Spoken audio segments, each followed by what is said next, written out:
श्री लालाचार्य जी का पावन चरित्र है। आप श्री रामानुजाचार्य के शिष्य भी हैं और उनके जामाता भी हैं, और बड़ा प्रिय चरित्र है, इसलिए नाभाजी ने विशेष रूप से इसका स्मरण किया है।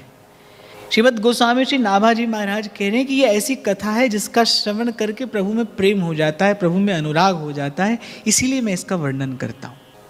तो एक दिन श्री आचार्य चरण ने इनको आज्ञा दी कि संतों को प्रभु से कोटि गुना करके मानना, जानना, या फिर मुझसे अनंत गुना प्रीति तुम्हारी संतों में हो। इस प्रकार परस्पर वार्ता हो रही थी कि संत को प्रभु से कोटि गुना करके जानना चाहिए, मानना चाहिए। अब इन्होंने बड़ी ईमानदारी से कहा कि प्रभु मेरे लिए ये संभव नहीं है कि मैं प्रभु से कोटि गुना अधिक संतों को जानूं, मानूं, मेरे लिए ये संभव नहीं। तो श्री रामानुजाचार्य ने कहा अच्छा कम से कम 100 गुनी प्रीति तो हो, प्रभु से 100 गुनी प्रीति संत में हो। तो इन्होंने कहा कि शायद मैं ये भी न कर पाऊं। तो फिर आचार्य चरण ने कहा कि अच्छा कम से कम प्रभु जैसी प्रीति तो संत में होनी ही चाहिए। मौन हो गए, थोड़ा संकुचित हो गए। आचार्य चरण ने इनके मन का भाव जान लिया कि कम से कम ईमानदार हैं, निश्चल हैं, निर्मल मन से जो मन में है उसको मेरे चरणों में निवेदन किए जा रहे हैं। अब हमारे जैसे कोई व्यक्ति से कोई कह दे संतों से करोड़ गुना करना, अरे हम कहेंगे हम तो 10 करोड़ गुना पहले ही करते हैं। पर उनका हृदय कैसा निर्मल है, कैसा निश्चल भाव है हृदय का, कह रहे प्रभु मेरे लिए ये संभव नहीं हो पाएगा। तो जब श्री आचार्य चरण ने कहा कि अच्छा कम से कम प्रभु सी प्रीति तो संतों से हो, तो मौन हो गए, थोड़े संकुचित हो गए कि मैं बार बार ना कहता चला जा रहा हूँ, न तो ये सभ्यता है, न शिष्टाचार, ना ही संस्कार है एक शिष्य का, पर मैं क्या करूँ, मेरे मन में ऐसी भावना आती नहीं। फिर अंत में आचार्य चरण ने कहा कि अच्छा ठीक है, अपने किसी सुहृद जैसी प्रीति तो संत से करना, अपने किसी भाई बंधु जैसी प्रीति तो संत से करना। तो ये बड़ी प्रसन्नता पूर्वक तत्पर हो गए, तैयार हो गए कि हाँ मैं अपने किसी सुहृद, अपने किसी भाई बंधु जैसी प्रीति संत से करूँगा।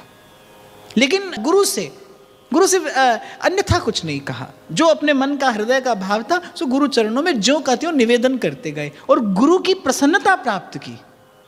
तो आचार्य चरण ने कहा कोटि गुना प्रीति संतों से करना, बोले नहीं मैं नहीं कर पाऊंगा। अच्छा 100 गुनी तो करना, शायद मैं ये कर पाने में भी समर्थ नहीं हूं।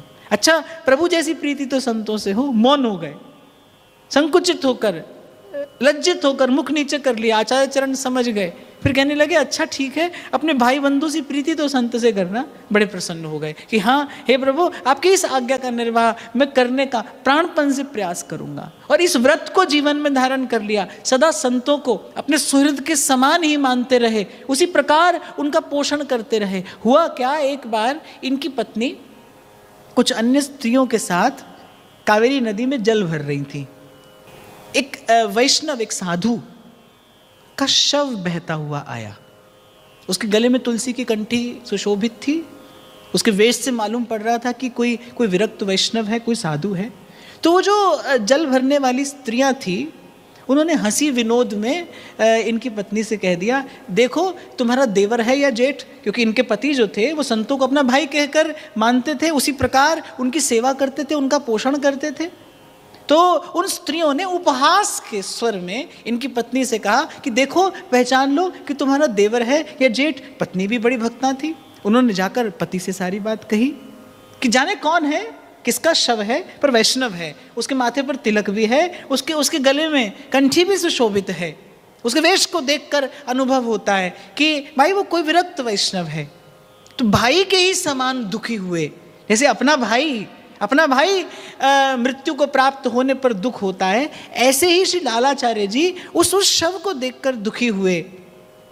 प्रभु के नाम का कीर्तन उनके निमित्त किया, उनका अंतिम संस्कार किया, और अंतिम संस्कार के पश्चात जिस दिन ब्राह्मण भोज था तो उन्होंने सब ब्राह्मणों को निमंत्रण दिया कि भाई ये मेरे सुहृद हैं, ये मेरे बंधु हैं और प्रभु के धाम को गमन हुआ है, तो ब्राह्मण भोज के लिए आप सब आए। अब ब्राह्मणों ने पहले तो न्योता स्वीकार कर लिया, फिर उनमें से कोई एक अधिक बुद्धिमान होगा। हमारे यहाँ कहते हैं ना, बोले किसी किसी के पास 1.5 बुद्धि होती है, तो कोई अधिक बुद्धिमान था।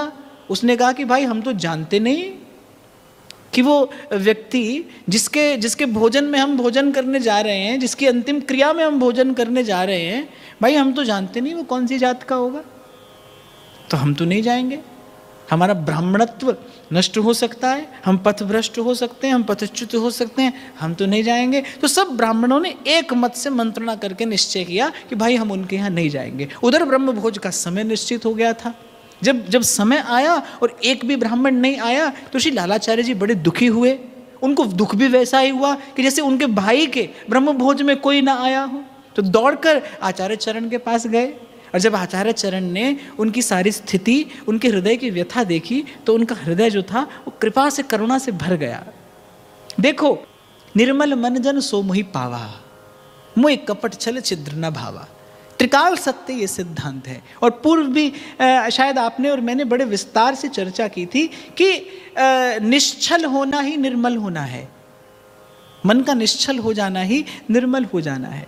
आचार्य चरण ने देखा कि कैसी निश्चल प्रीति है, वस्तुतः नहीं जानते कि वो व्यक्ति कौन है, और केवल गले में कंठी बंधी है, खबर नहीं कि वस्तुतः वो व्यक्ति वैष्णव है भी या नहीं, उसका चरित्र क्या है, उसका आचरण क्या है। लेकिन केवल उसके मृत देह को देखकर, केवल उस तुलसी की मालिका को देखकर जान लिया कि इसका प्रभु से संबंध है, ये प्रभु का भजन करता होगा, और बस इस नाते ये हमारा सुहृद है, इस नाते हमारा बंधु है। उठाया, गोद में उसके सर को लिया, उसके निमित्त भगवान नाम जपा, उसका अंतिम संस्कार किया, अंतिम क्रिया की, और जो कर्तव्य था उसका सम्यक प्रकार से पालन किया। और अंत में ब्रह्मभोज के दिन ऐसी घटना घटी कि ब्राह्मणों ने आने से मना कर दिया, उन्होंने आना ही अस्वीकार कर दिया। तो उन ब्राह्मणों की दृष्टि केवल उसके देह पर थी कि भाई कौन सी जाति का है। और मैं तो सदा ही कहता हूँ भाई, चमड़े की आंख से चमड़ा ही दिखाई पड़ता है।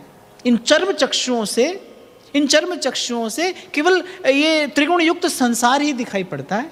जो जानने योग्य है वो जान लिया है उसने।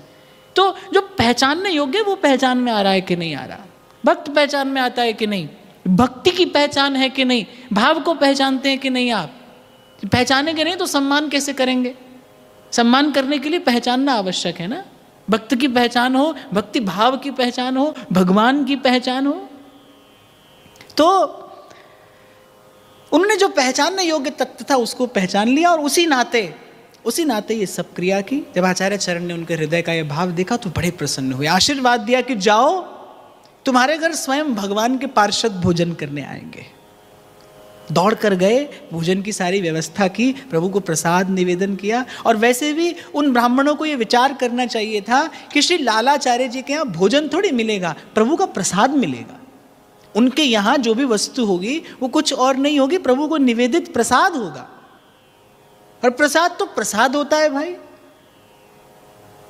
तो आचार्य चरण ने कहा कि उन ब्राह्मणों का ऐसा सौभाग्य नहीं कि आपके यहाँ प्रभु का प्रसाद पाएं। आप जाइए, प्रभु के प्रसाद की महिमा जो जानते हैं वो ही आपके यहाँ प्रसाद पाने आएंगे। आचार्य चरण ने निश्चिंत करके भेजा कि प्रभु के प्रसाद की महिमा जो जानते हैं वही आपके यहाँ प्रसाद पाने के लिए आएंगे।